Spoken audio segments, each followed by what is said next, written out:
Oke, bismillahirrahmanirrahim. Jumpa lagi teman-teman analis.co.id dan subscriber analis saham syariah. Pada kesempatan kali ini kita akan bahas soal saham syariah untuk ditabung. Jadi teman-teman yang cari soal saham syariah untuk warisan atau saham syariah saham warisan.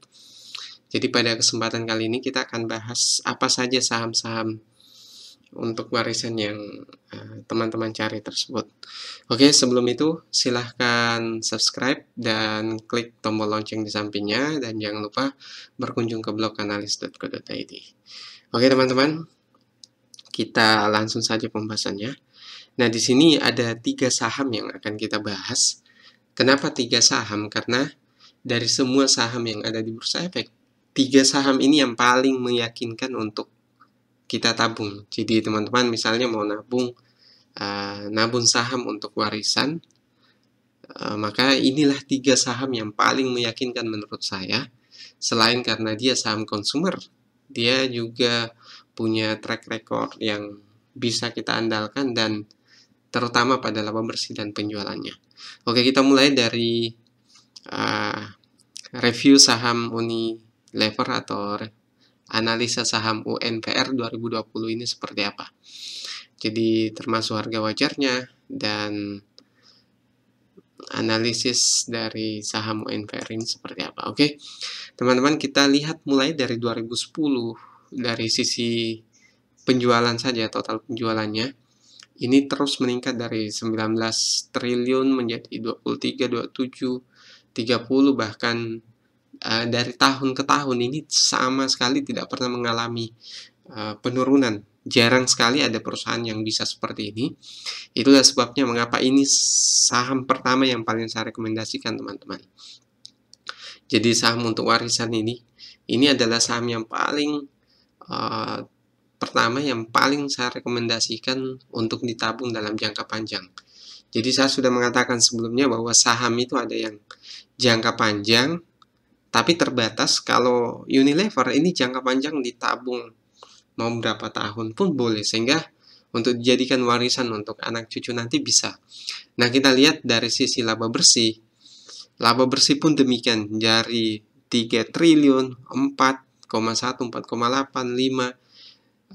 Kemudian mulai dari 2015, 5 tahun terakhir, ini juga terus meningkat, bahkan tidak pernah mengalami penurunan, kecuali pada tahun 2019 ini. Karena kita tahu teman-teman, 2019 ada banyak isu yang terjadi, terutama pada 2019 ini terjadi pertarungan politik yang tentunya akan berdampak pada ekonomi di Indonesia, kemudian juga daya beli masyarakat yang kemudian menurun karena kebijakan pemerintah yang fokus pada pembangunan infrastruktur, yang kemudian banyak barang-barang yang naik sehingga daya beli masyarakat menjadi turun. Tapi ini sebenarnya sebagai peluang sebenarnya yang sering saya katakan, bahwa saham yang paling menarik itu saham yang BUMN yang pada saat kinerjanya lagi turun, karena pada saat itu valuasinya juga akan murah. Dengan PBV 50 kali lebih dan price to earning ratio 36,1, ini mahal atau tidak? Nah, mari kita lihat teman-teman.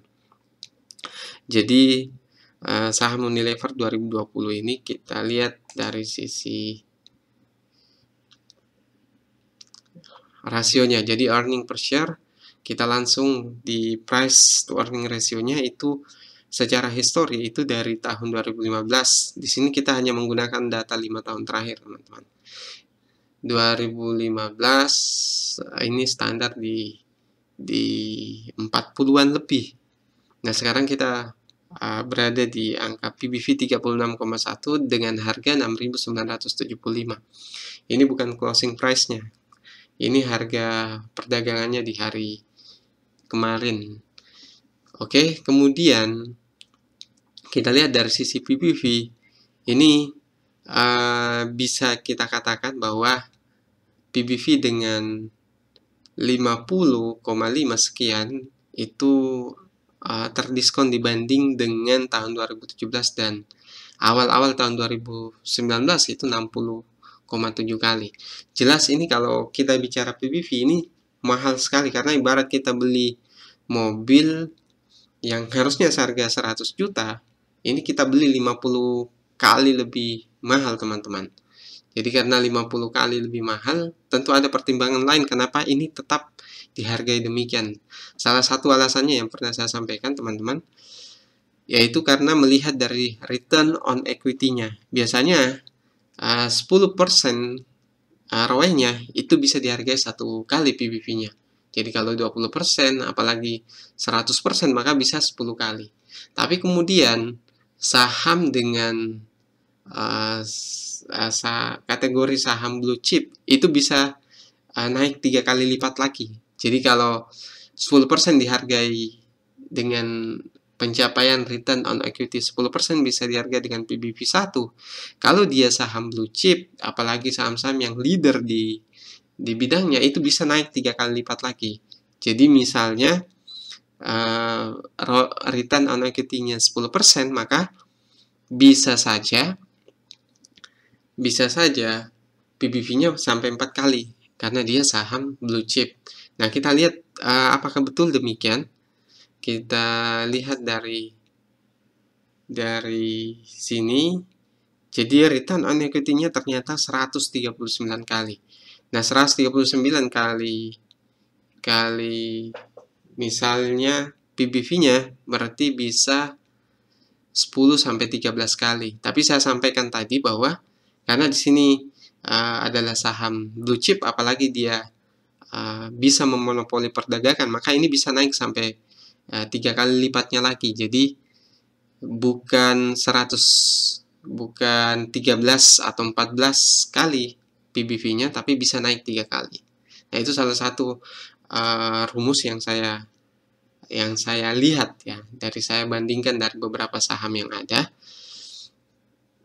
Tapi di sini teman-teman, ini pengecualian untuk saham-saham yang tidak punya kemampuan menghasilkan laba yang sebaik Unilever ini, karena jarang ada perusahaan yang untungnya di atas dari modalnya, atau ekuitasnya.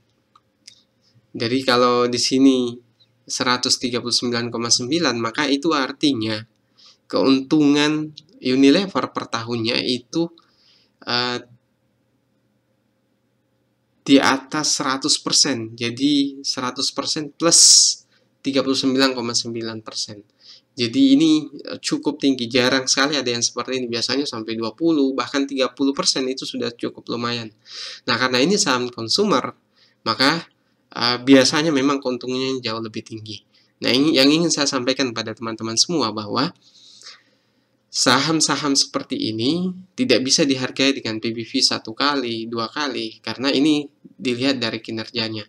Sehingga teman-teman mengacu pada historinya saja. Jadi historinya ini terendahnya di angka 45,7 tahun 2018, sehingga dengan harga PBV dengan PBV 50,5 ini mungkin tidak terlalu murah, tapi kalau teman-teman mau melihat dari sisi teknikalnya, bisa kita lihat nanti seperti apa.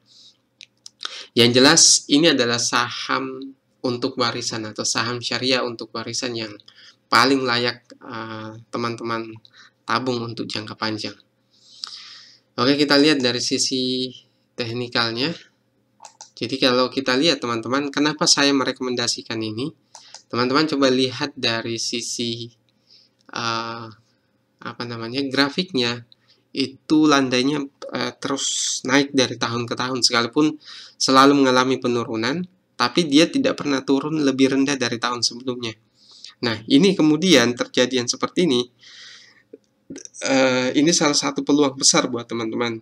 Jadi secara teknikal, kalau teman-teman bisa masuk mungkin di harga 6.000, itu cukup menjanjikan untuk teman-teman dapat di harga murah di saham Unilever ini. Jadi saham Unilever kalau mau masuk, mungkin bagi teknikal ini belum waktunya karena belum menyentuh garis MA-nya, garis moving average-nya. Tapi kalau teman-teman untuk jangka panjang, sebenarnya menarik untuk mulai masuk. Tapi jangan masuk 100% dulu, tapi dicicil bertahap teman-teman. Nah, itu yang bisa saya sampaikan untuk saham Unilever untuk jangka panjang ini cukup menarik karena saya pernah memberikan salah satu tips untuk investasi jangka panjang. Salah satunya lihat grafiknya. Kalau dia naik terus grafiknya, maka itu menarik untuk mulai ditabung. Dan salah satu alasan lagi itu karena dia paling rutin membagi dividen, teman-teman. Jadi dalam setahun dia membagi 2 kali dividennya, sehingga ini bisa jadi peluang untuk sahamnya kembali naik setelah ada isu akan Unilever akan membagi dividen. Oke teman-teman, videonya jangan terlalu panjang, jadi kita batasi satu saham dulu, part 2 kita bahas saham selanjutnya. Jadi saham warisan yang teman-teman cari salah satunya Unilever. Jadi UNVR 2020 seperti apa? Nah, inilah harga wajar saham Unilever dan analisis saham UNVR. Demikian dari kami, jangan lupa subscribe dan klik tombol loncengnya teman-teman. Sekian dari saya, Assalamualaikum warahmatullahi wabarakatuh.